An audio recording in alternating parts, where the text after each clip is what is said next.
Hello everyone. In this session we want to talk about group policy, and group policy is a feature within the Windows family that allows you to control the working environment of your user accounts and computer accounts. Group policy is a powerful tool because group policy says that you, the network administrator, gets to say what the user can do and what the user can't do, what people can do with the computers and what people can't do with the computers. As long as those objects are in Active Directory, you can control them using group policy. Let's take a look at the group policy management configuration screen. We have two types of objects. We have computer objects and we have user objects. And within those two configurations, you then have policies that dictate the software settings, the Windows settings, and the administrative templates. We want to concentrate today on administrative templates. The administrative templates are made up of files that we call ADMX files and ADML files. The ADMX files, as you can see here, are configuration files. The ADMX files are the language files.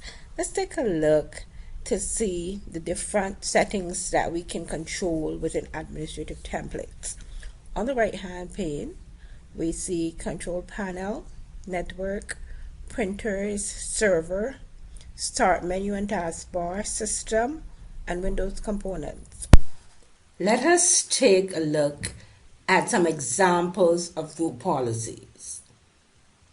Now remember, group policy will control what users can and cannot do on your network as far as objects within Active Directory.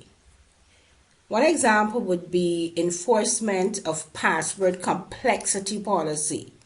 Password complexity policy prevents a user from using an overly simple password. For example, using a password like mother, father, cat, dog. Something that is as simplistic as that. Another example of a policy would be a policy configuration that would allow or prevent an unidentified user from accessing a network share on your network. You also will be able to restrict or allow use to files folders. You can block access to the use of USB external drives. You can enforce permanent wallpaper on the user's desktop.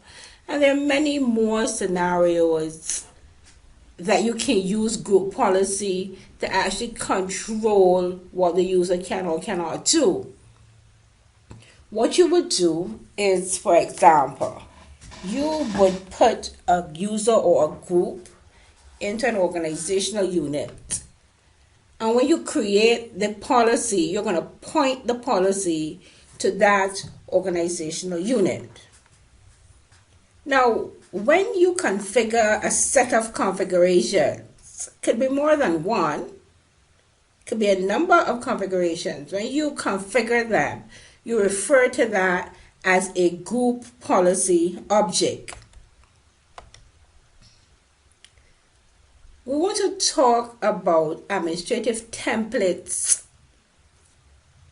group policy objects. Your administrative templates that we talked about would be your registry files, but you're going to see them as administrative templates. You could also go into the registry and configure these same settings. But the user interface that we use as network administrators mostly would be the administrative template section.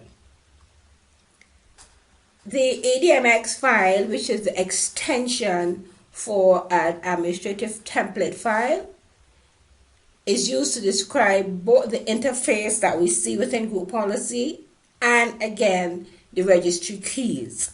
When you make a change to a policy, that change is updated within the registry. The local path to a policy on your server machine is C Windows Policy Definitions. Your policies are stored within the policy definition folder. We want to take a look at that path.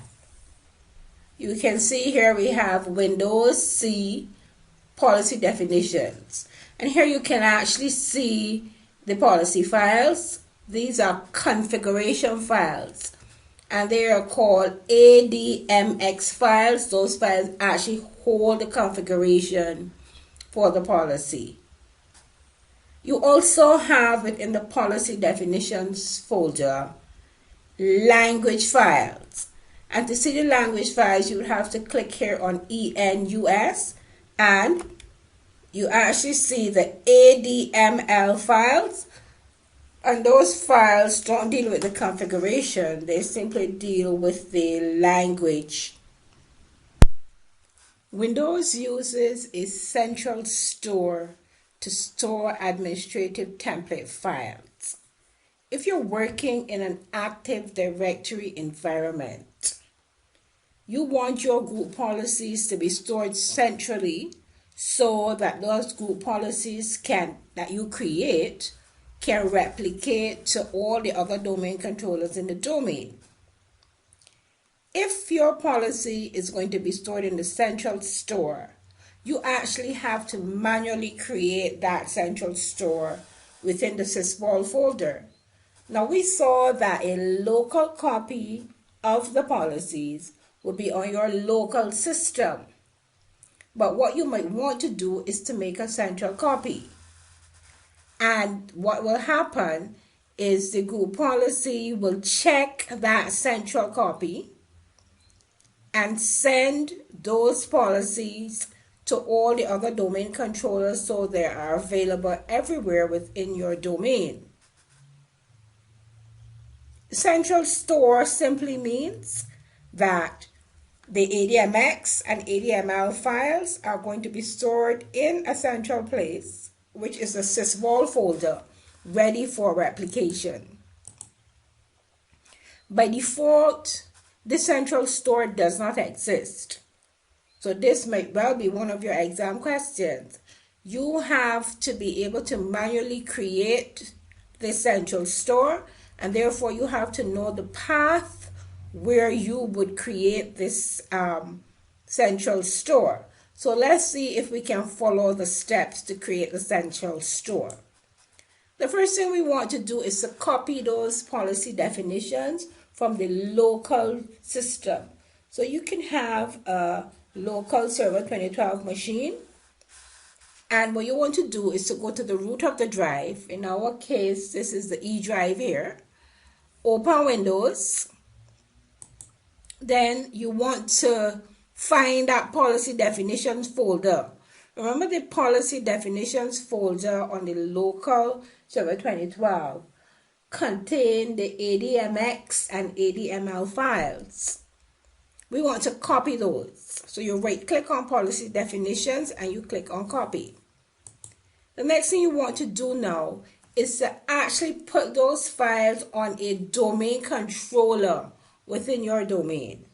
So we go to a domain controller, we go to the root drive, we open the Windows folder, and then you will find the sysvol folder within the Windows folder. You click to open the sysvol folder and you will see domain. You open the domain folder and you will see a folder called policies. It is in this policies folder that you want to paste those policy definitions. So you would click on the policies and you will right click and say paste. Once you've done that, then you'll see all the policies would then come into that policies folder. And what is going to happen is that those policies then will replicate across the network to all the other domain controllers within your domain. So that the next time when you open a group policy for edit, the policy editor is going to pull the ADMX and ADML files from the central store and will not use its local copy. And remember, I want you to remember where you find the ADMX and ADML files and how you create that central store. Try to remember the path that you use to get to the central store. Remember, we copied the policy definition folders. We went to the root of the drive. We went to Windows. We went to sysvol. Within sysvol, you went to domains. And within domains, you found the policies folder.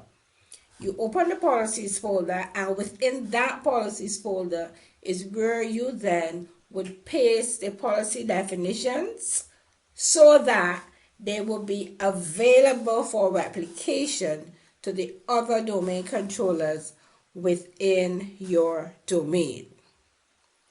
This is the end of the session, and I want to thank you for listening.